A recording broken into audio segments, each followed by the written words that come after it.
Hi everyone, let's talk about how to plan the week ahead. This is very important.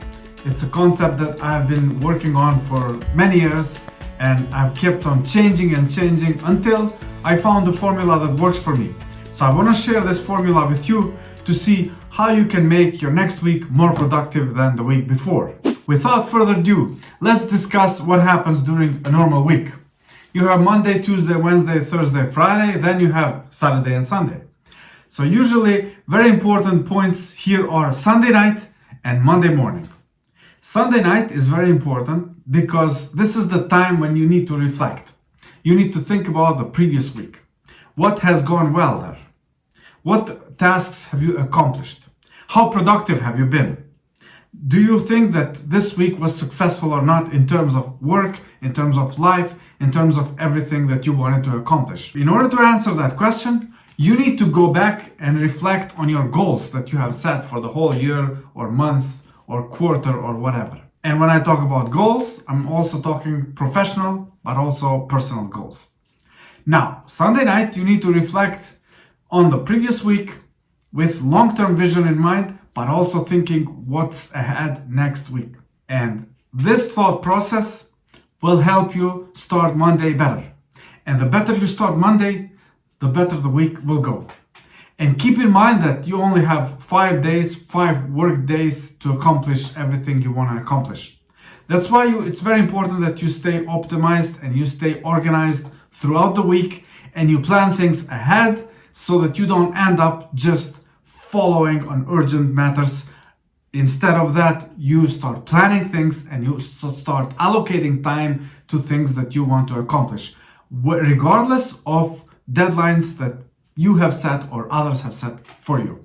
So Sunday night, we take this time to think and reflect, but it's also very important that on Sunday night we have some quiet time alone. We need to find an hour or so to relax, meditate, or just think about the week ahead and start the thought process. Now, Monday morning is another important moment because this is when the week starts. And here we want to start everything smoothly. Cannot start on a bad note because if we do, chances are this will impact the whole week.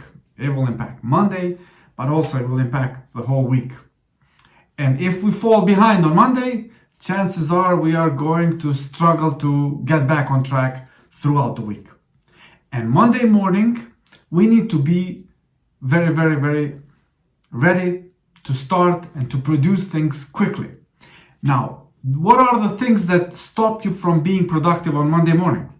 For example, if you spend too much time preparing in the morning, your morning routine, or identifying what clothes you're gonna wear, or when are you gonna go to the gym, or what are you gonna eat for lunch, or these are the small tiny things that might take a lot of time without you even being aware that they are taking too much time for you.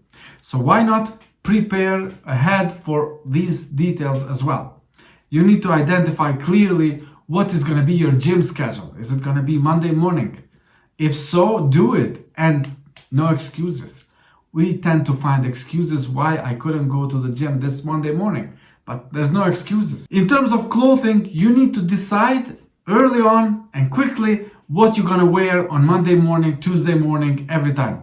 Maybe you do this the night before so that you don't waste too much time during the morning. Also, in terms of lunch, what people do, they pack a lunch and they prepare this lunch one night before so that they don't waste too much time thinking about lunch. Or they already agree where they're gonna go for lunch and when and with who the night before or early in the morning so that they get this thought process out of the way. Because you don't want to spend your Monday morning thinking about how many hours are left until lunchtime, where am I going to go, who am I going to invite, and spend time communicating with different people until you agree with someone to go to lunch. These things should happen quickly and they should be all set before you even start work. What else can we do? One suggestion that I have in order to start the week well is to start thinking about different days as different things that you're gonna accomplish. My personal way of working has been try to keep meetings away from Monday and Friday. Why? It's very simple. Monday, usually people have no time to prepare for the meeting. So the meeting is not going to be as effective on Monday. And for that reason, I prefer to have meetings on Tuesday, Wednesday, and Thursday. Because Tuesday will give you Monday to prepare for the meeting, and it will give you all those time that you need in order to write, to ask people, to do whatever you have to do, feedback, follow up, whatever before the meeting.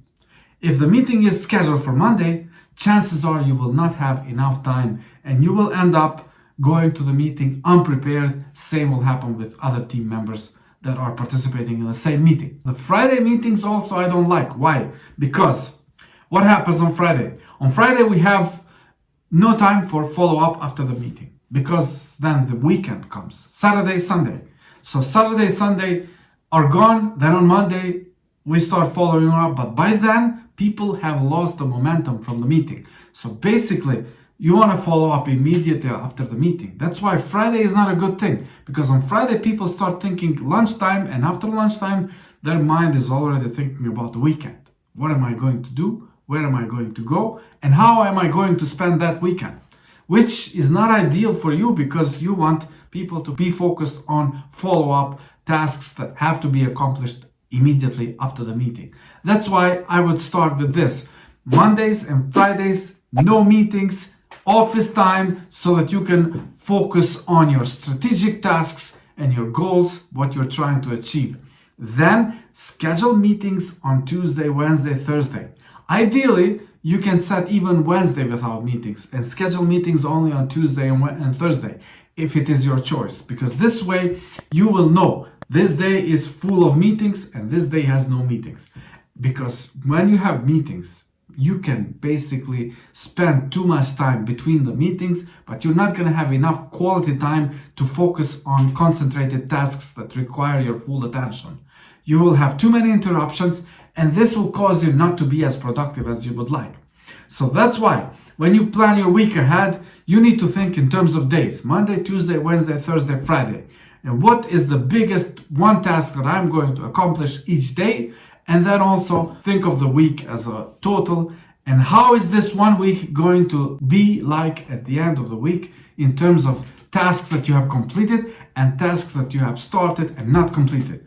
Are there any tasks which are reappearing every week and you've now gone through a month or 2 months and these tasks appear as ongoing tasks but nothing gets done?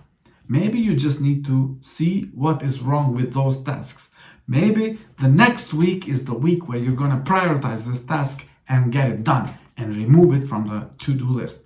Because having a task on the to-do list week after week without completion definitely will have a demotivating effect on you. So that is not something you should be doing. Then think of, how am I going to make next week more productive than the week before? Because keep in mind, if every week you make increase or improvement in productivity level by 1% only, that means 52% minimum, including compounded interest on percentage. And throughout the year, you will have more than 60-70% improvement in productivity levels. But that's the way you need to approach your week every week. But I know that there are sometimes unproductive weeks. And this happens for a reason, because you cannot always be productive. Sometimes there are external forces which will have a direct impact on your productivity levels. Think about the lockdown that we had this year in March and April. How did that impact your productivity levels? When I say this year, I mean 2020.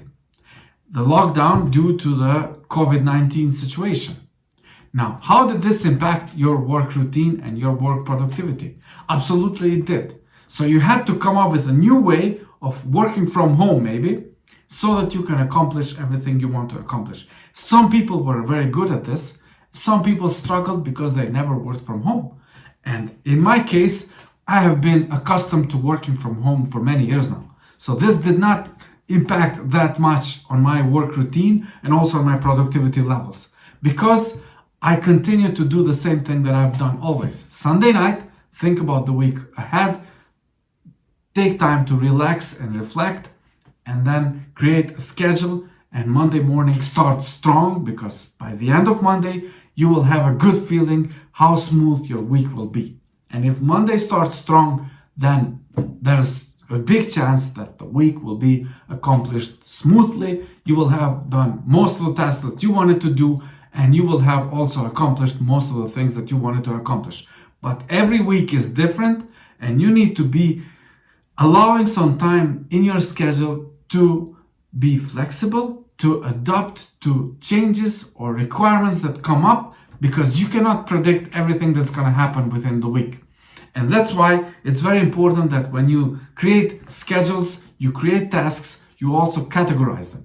And you need to categorize tasks in a way that makes sense for you. For example, you might categorize things that have to do with work and things that have to do with your life without work. So those are two categories.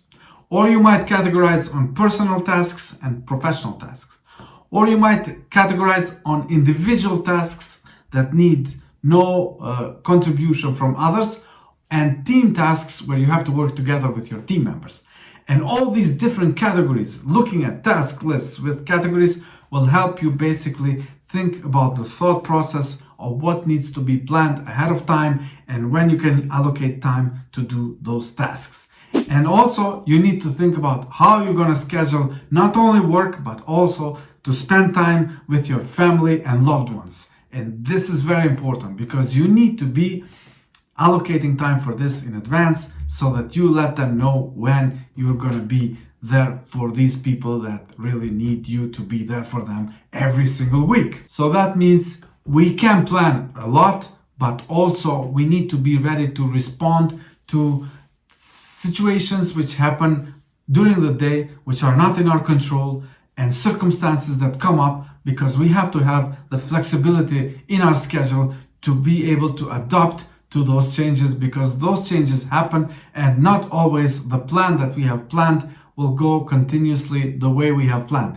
Things will change, changes happen. We have to be ready to adopt those changes into our routine and our schedule. Having a good plan for your week ahead also allows you to say no to certain people asking you to do certain things which you know you shouldn't do. And this is very important, because when you have a plan, you have a justification why you're saying no.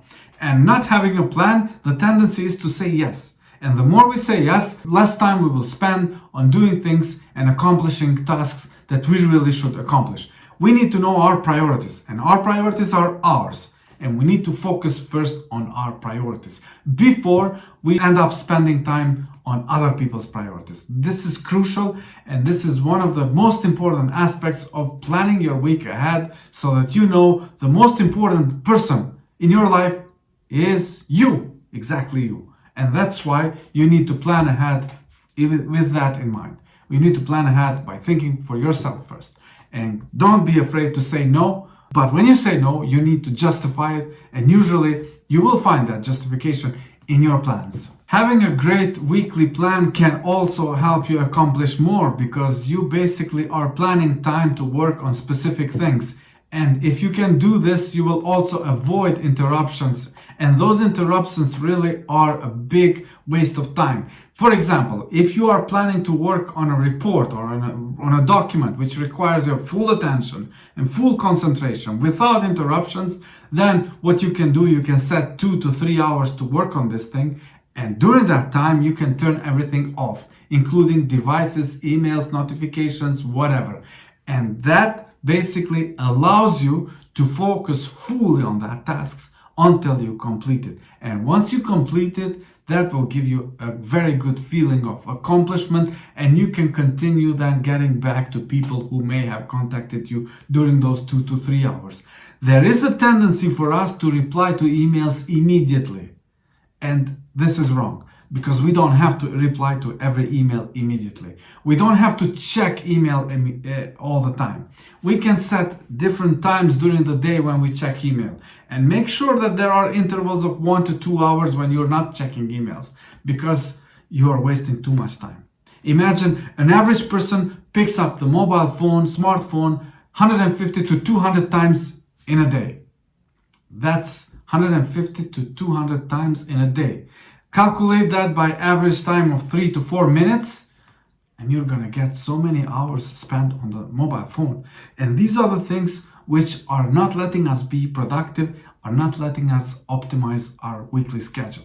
So that being said, if you have a great weekly plan, definitely you will have a better result at the end of the week, because you will avoid many interruptions that otherwise you would not be able to avoid. So this is how I make my weeks very productive every week, and I hope that I have helped you with my practical tips so that you can make your next week more productive than the week before. And why not start immediately from next week, from the next Sunday evening, and then let me know how you get on. Write me in the comments section. I'll be happy to answer all your queries. And before you go, remember to subscribe to our channel so that you get more practical tips like this one on how to become a great entrepreneur or great manager.